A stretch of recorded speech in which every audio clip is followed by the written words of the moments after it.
Hello children, आज मैं आप लोगों को हिंदी व्याकरण पढ़ाऊंगी। हिंदी व्याकरण पाठ 3 शब्द रचना। सबसे पहले इसमें क्या है? शब्द। शब्द किसे कहते हैं? वर्णों के सार्थक मेल को शब्द कहते हैं। वर्णों का जो सार्थक मेल होता है, जिसका कोई अर्थ निकलता है, उसे हम बोलते हैं, उसे हम शब्द कहते हैं। जैसे कमल, लड़की आदि। वर्णों का ऐसा समूह जिसका कोई अर्थ ना निकलता हो, उन्हें हम शब्द नहीं कह सकते। जैसे लकम, कीलड़। जब ये कमल और लड़की के रूप में होंगे तभी ये शब्द कहलाएंगे। जैसे जो भी शब्द रहते हैं, अगर उसको हम सही तरीके से उसका मेल करेंगे तभी तो वो शब्द कहलाएंगे। अगर उसको हम आगे पीछे या गलत तरीके से लिखेंगे तो उसको हम शब्द नहीं कह सकते हैं। हिंदी शब्दों का वर्गीकरण। हिंदी शब्दों का वर्गीकरण किस किस आधार पर किया गया है? पहला है उत्पत्ति के आधार पर, दूसरा बनावट के आधार पर, तीसरा प्रयोग के आधार पर।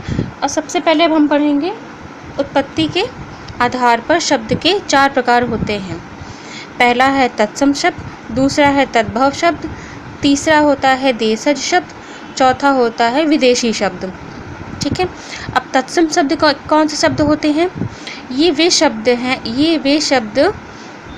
शब्द संस्कृत भाषा से आए हैं तथा इनका हिंदी में ज्यों का त्यों प्रयोग किया जाता है। जैसे सर्प, रात्रि, सूर्य, पुष्प आदि। तत्सम शब्द वो शब्द होते हैं जो संस्कृत से आए हैं और संस्कृत में जैसे बोला जाता है वैसे ही उसे हिंदी में भी बोला जाता है। जैसे सर्प, रात्रि, सूर्य, पुष्प आदि। नंबर खा हमारा है तद्भव शब्द। संस्कृत भाषा के जिन शब्दों के रूप में कुछ परिवर्तन करके उनका हिंदी में प्रयोग किया जा रहा है, उन्हें तद्भव शब्द कहते हैं। जैसे सांप, रात, फूल आदि। तत्सम में ये था कि जो संस्कृत से शब्द हिंदी में आए हैं, जो शब्द संस्कृत से हिंदी में आए हैं, लेकिन उसका जो यूज़ होता है, प्रयोग होता है, वो सेम वैसे ही किया जाता है, वैसे ही हम उसे बोलते हैं, उसे हम बोलते हैं तत्सम शब्द। अब जो कुछ शब्द ऐसे भी हैं जो संस्कृत से आए हैं, लेकिन उनमें थोड़ा सा परिवर्तन में चेंजेस करके जो शब्द बोले जाते हैं उसे बोला जाता है तद्भव शब्द। जैसे सांप, संस्कृत में हम सर्प बोलते हैं और तद्भव में हम बोलते हैं सांप। सेम ऐसे ही है रात, सूर्य, फूल आदि। नेक्स्ट है हमारा देशज शब्द। देशज अर्थात देश में उत्पन्न वो शब्द जो देश में ही उत्पन्न हुआ हो, उन्हें हम बोलते हैं देशज शब्द। ये शब्द भारत के विभिन्न क्षेत्रों की बोलियों से हिंदी में आए हैं। जैसे पगड़ी, खिड़की, जूता, पैसा आदि। नेक्स्ट हमारा घ विदेशी शब्द। ये शब्द दूसरे देशों की भाषाओं से हिंदी में आ गए हैं।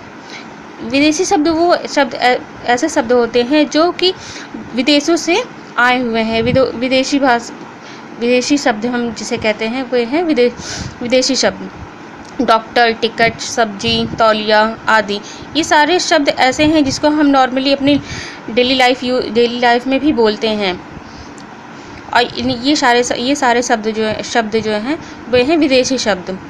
नेक्स्ट है हमारा नंबर 2 बनावट के आधार पर शब्द 3 प्रकार के होते हैं। पहला ऋण शब्द, दूसरा यौगिक शब्द, तीसरा योग ऋण शब्द। अब पहला ऋण शब्द क्या होते हैं? ये ऐसे शब्द हैं जिनके टुकड़े नहीं किए जा सकते। जैसे घर, सेना, हाथी आदि।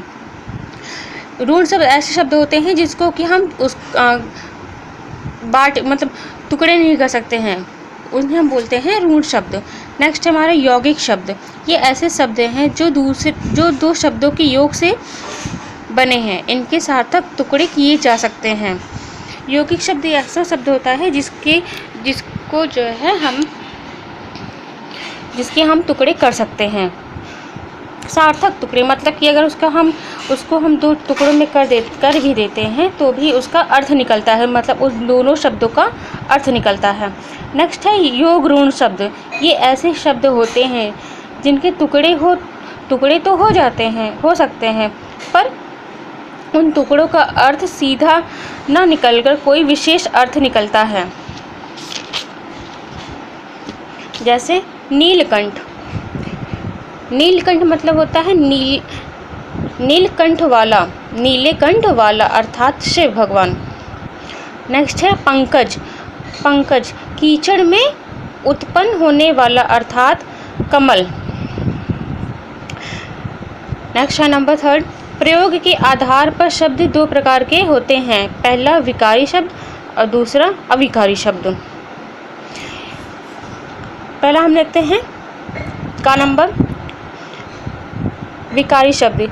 इन शब्दों के रूप में लिंग वचन के कारण विकार या परिवर्तन आता है, वे अविकारी शब्द कहलाते हैं। जैसे विकारी शब्द वो शब्द होते हैं जिसमें जो है लिंग हुआ, वचन हुआ या कारक हो गया, उसमें हम लोग उसमें जो चेंजेस आते हैं, परिवर्तन बदलाव आते हैं, उन्हें हम बोलते हैं विकारी शब्द। जैसे लड़का पढ़ रहा है, अब अगर इसका हम लिंग बदलेंगे तो ये हो जाएगा लड़की पढ़ रही है।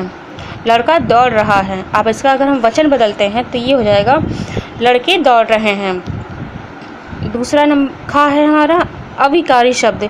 इन शब्दों के रूप में किसी भी कारण से कोई भी परिवर्तन नहीं आता, अर्थात जो शब्द हमेशा एक से रहते हैं वे अविकारी शब्द कहलाते हैं। जैसे आज, में और आदि। अब नेक्स्ट टॉपिक है हमारा शब्द रचना। हिंदी में उपसर्ग और प्रत्यय के योग से नए शब्दों की रचना की जाती है।